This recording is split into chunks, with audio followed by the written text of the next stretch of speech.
Bismillahirrahmanirrahim. Students, the topic is derivation of Lagrange equation from D-limit principle. Although it is a lengthy derivation, according to the D-limit principle, what D-limit principle states? D-limit principle states that the product of applied force and the reverse effect of force with the virtual displacement that is equal to 0. The reverse effect of force was basically introduced by Bernoulli. Now, here you see that dynamic reduces to static. Effective force with the virtual displacement is equal to 0. It means that it comes in equilibrium. So, dynamic reduces to 0. Mathematically, you can write sigma I Fi minus P dot I dot del R I is equal to 0. Here Fi is the applied force. Pi dot is the reverse effective force which was introduced by Bernoulli. This is equal to 0. Or you can split in this way, sigma I Fi dot del R I minus sigma I P dot I dot del R I is equal to 0. Or you can write this in the same way, that is sigma I Fi dot del R I is equal to sigma I P dot I dot del R I. Now here you have, first you should to solve this and later on this, and putting value you will get the Lagrange equation for conservative as well as for non-conservative forces. Taking right hand side of the equation 1, that is sigma I P dot I del R I, this is equal to P dot I is nothing but basically it is the rate of change of momentum that is equal to force. So sigma I d by dt of mvi, putting the value of P here, dot del R I. And here again you see the same is sigma I d by dt of mi, taking mi outside, dri divided by dt dot del Ri. This is equal to sigma I d by dt of, and the derivative of Ri is Ri dot, that is velocity, dot del Ri, which is further equal to mi को बाहर निकालें, again you are getting the value, derivative of Ri dot is Ri double dot, sigma I mi Ri double dot dot del Ri, which is equal to this equation d by dt of mi dri by dt dot del Ri. Putting del Ri is equal to sigma j del Ri divided by del Qj into del Qj. Basically, this is the relation between generalized coordinates and Cartesian coordinates. We have already done this, the relation between generalized coordinates and Cartesian coordinates. From the relation of generalized coordinates, these are the, suppose Q1, Q2 up to Qn, and the Cartesian coordinates are R1, R2, R3. From there, the value is, you see del Ri is equal to sigma j del Ri divided by del Qj into del Qj. ये वहाँ से ली गई है, relation से ली गई है generalised और Cartesian coordinate से.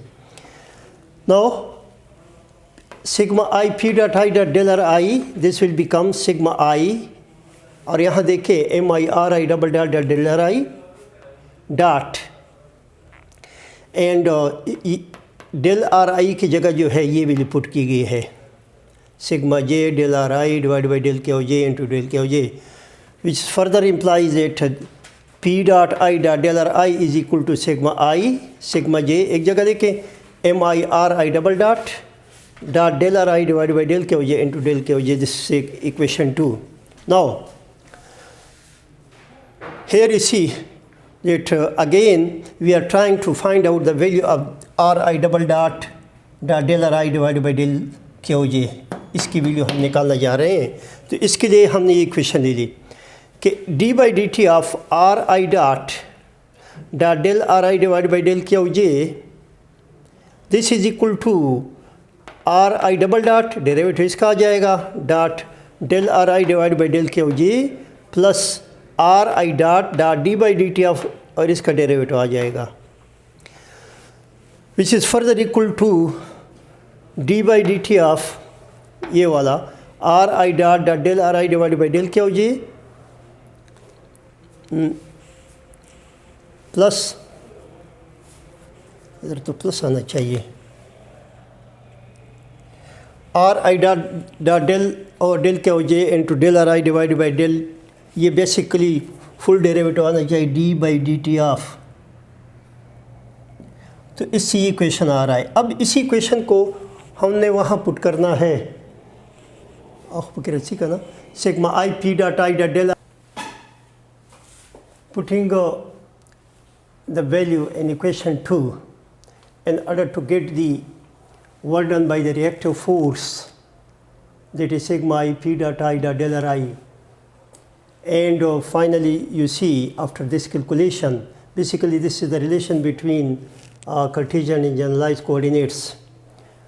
After getting the lengthy calculation you find the value sigma I p dot I dot del R I is equal to sigma I sigma j m I d by dt of r I dot del r I dot divided by del q dot j minus r I dot del r I dot divided by del q j into del q j. Now we are going to find the value of this and later on we have to calculate the value of sigma fi dot del r I and from the equation because we have already equate these two equations sigma fi dot del r I is equal to sigma I p I dot del r I.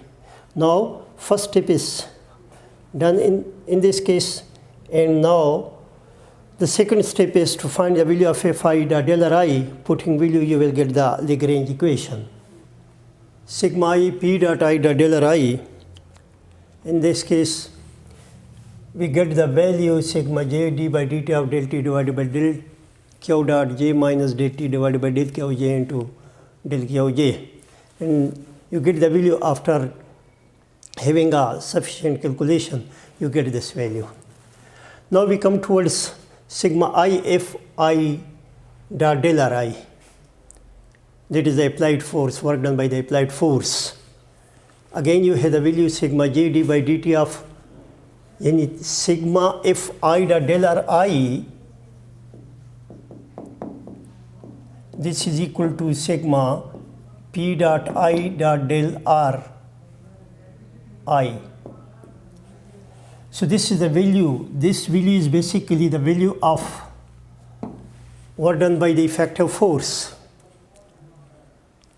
That is why sigma fi dot del r I is equal to this much. And this is further implies that this is the value Qj